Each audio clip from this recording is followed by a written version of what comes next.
Well, let's face it, we women love to plan our weddings, no doubt about that. But the paying for them, that's not so fun.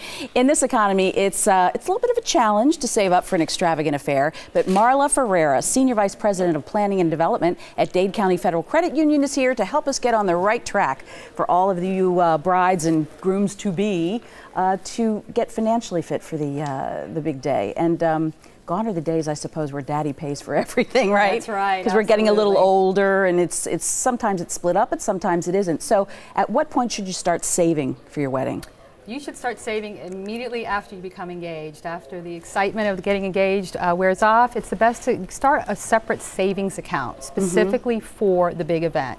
Many financial institutions, just like our credit union, have separate savings accounts, such as what we have, which is called the Dream Account, which we designed specifically for someone to save for a big ticket item or a big event like a wedding.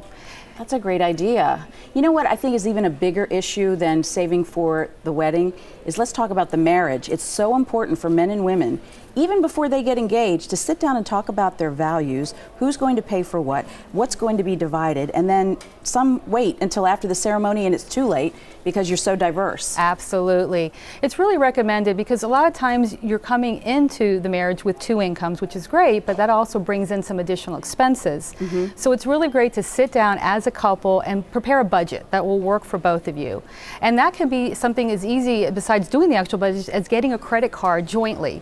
So that way, when you're buying big ticket items or purchases, you put it on that joint credit card and you can see your expenses coming in, and that will help you to maintain that budget that you've established. This is so important because I know, girls, it's not romantic to talk about it, but it's so key because that's one of the biggest things that couples argue about. So if you get that all on the same page beforehand, there won't be any misunderstanding. Absolutely, absolutely. All right, and another thing about brides, don't go off track. If you have a budget for that wedding, don't be fooled by all the bells and whistles, because they can end up costing you, like a favor could end up costing you hundreds. Absolutely. Stay within that budget. That's why it's so important to set that budget. Save for the event using that budget, and you'll be good to go. There we go, Marla. Thanks for all your money saving tips and advice. To learn more, boy, they have everything. DCFCU.org.